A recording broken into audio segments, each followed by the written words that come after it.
What is the best savings account product in South Africa? Well, we are going to take a look at the 7 biggest banks in South Africa to find out. We'll compare interest rates across their short and medium-term saving accounts, as well as their tax-free products. And at the end of the video, we'll discuss a unique savings account that has absolutely crushed the competition, so be sure to stick around for that. Now, with real inflation in the double digits, it's obviously in our best interest to maximize the return we get on our savings wherever possible. We like to take a layered approach when thinking about saving.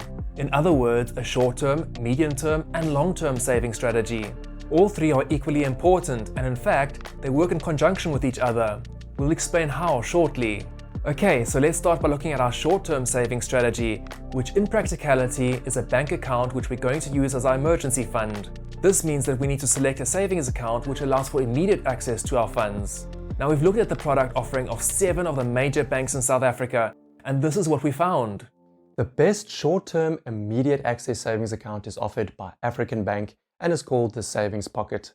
You'll earn a pretty respectable 7.25% on any funds saved in this account. The Absa TrueSave and FNB savings account come in at a close second, paying you a 7.1% and 7.05% return respectively. Bear in mind that these returns are obviously correct at the time of filming, and they will change when the prime interest rate changes. Now, as mentioned, these accounts are your best option for a 1,000 Rand investment. And something to be aware of is that most of these accounts do operate on a sliding scale system, where they pay you a higher interest rate as you invest larger amounts. You may also be interested to know that based on the 2024 tax regulations, you don't pay tax on the first 23,800 Rand worth of interest that you earn every year. Now, if you have a bond on your property, there's one more option you have for an immediate access savings solution. The highest interest rate you can earn on your money in the short term is actually by parking your money in your access bond. If your mortgage bond is an access bond, by making extra payments towards your home loan, you are effectively saving interest at around the prime interest rate, which is currently 11.75% per annum. And because you are effectively saving this money as opposed to earning it, you don't pay any tax at all. Now, the purpose of a medium-term savings account is to bridge the gap between our short-term and long-term savings. Short-term savings must be immediately available for emergencies such as unexpected vehicle maintenance or a medical emergency. Long-term savings, on the other hand, are on a multi-year time horizon, ideally not less than 5 years. In other words, you should not have any intention of using the money for 5 full years at minimum. But a medium-term savings account should be used for specific saving goals you might have, such as saving for a deposit on a car or anything else you may need to plan ahead for. Now, because we don't generally need immediate access to these funds, we can afford to look at the notice deposit accounts, which in general pay a higher interest rate than ordinary saving accounts. These accounts do require a notice period for withdrawal, meaning that you will need to give your bank between 7 and 60 days notice depending on the account you select. The best option we found was the notice deposit account with African Bank, which requires 32 days notice for withdrawal and pays you 8.95% return. The Discovery Notice Saving account comes in at a close second, and the Absa Notice Select account takes 3rd place. The Absa Notice Select account does offer a unique feature in that it allows you to withdraw a percentage of your funds instantly, with a balance requiring 45 days notice to be given before withdrawal. And there are actually 2 different options you can select here. If you go for the 50-50 option, where you get the ability to access 50% of your funds instantly, Absa pays you 8.1% interest. And if you go for the 90-10 option, where you get access to 10% of your funds instantly, Absa pays you 8.5% interest per annum. And this is a really nice feature, because in a worst-case scenario, this account can act as a backup fund if your short-term savings run dry unexpectedly, since you can always access at least a portion of your funds immediately. The other option you have is to save your money in a tax-free savings account. Some of these accounts, especially the FNB and Absa options, pay a really high interest rate, and the nice thing is that your funds are immediately accessible. Bear in mind, however, that this account does have some strings attached, such as an annual deposit limit of 36,000 Rand and a 500,000 Rand lifetime investment limit. Any transactions into and out of this account will also count against the lifetime investment limit, so this account should not be used for short-term investment needs. So now that we have our short and medium-term saving strategies in place, where do we put the balance of our savings? Well, personally, we never keep more money in a bank account than we need to. It just does not make sense to earn 8% interest when inflation is double that. If the real inflation rate is 15%, for example, this means that your money is losing purchasing power at a rate of 7% each year, and that is crazy. Keeping cash in a bank account is about having some financial security for your short-term needs.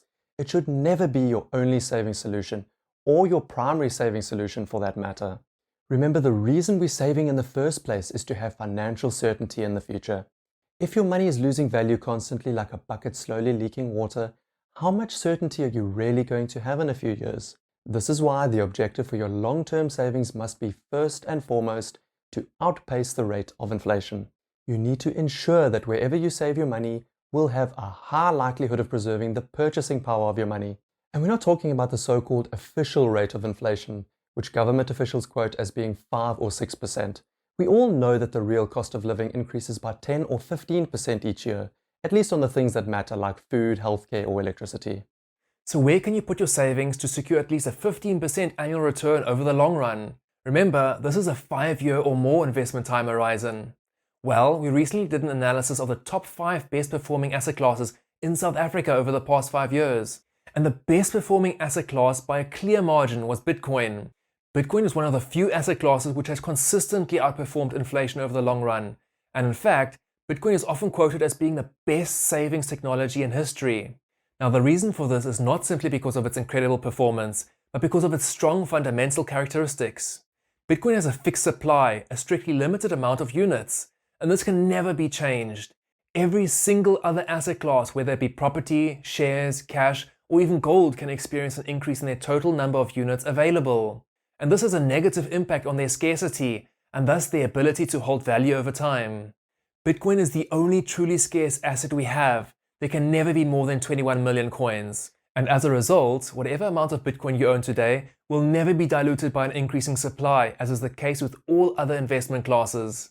Now remember, Bitcoin is a long-term saving strategy. Any funds that you convert to Bitcoin should be committed for a minimum of 5 years.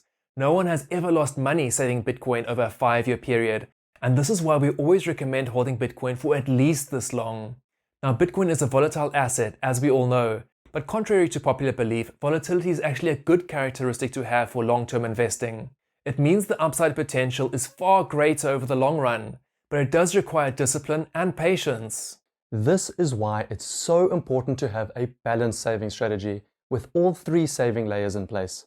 As mentioned at the start of the video, the short, medium, and long-term saving strategies all work in conjunction with one another. Our long-term Bitcoin saving strategy protects us from the crippling effects of inflation over time. And it goes without saying that the long-term strategy is the one we should all be prioritizing in order to have any financial certainty in future. The medium and short-term saving strategies work to protect our long-term strategy. They ensure that we always have sufficient cash on hand when things go wrong to avoid the temptation and pain of having to use our long-term assets prematurely. So from a practical perspective, if you have 1,000 Rand per month to save, you could allocate a third to high-yield bank savings accounts, like the savings pocket with African Bank, another third to a medium-term savings account like the tax-free cash deposit with FNB, and then the final third to Bitcoin, safely custodied in your Moon wallet. Of course, you should choose a savings percentage split that makes sense to you. And this may change over time. If, for example, you accumulate enough short-term funds and you want to increase your monthly allocation to long-term Bitcoin savings. Now, if you'd like to add some Bitcoin to your long-term savings, but you don't yet know how, we have an excellent video where we show you how to safely buy Bitcoin on LUNO. And we guide you through the process of storing your Bitcoin securely for long-term investment with Moon Wallet. We'll see you over there.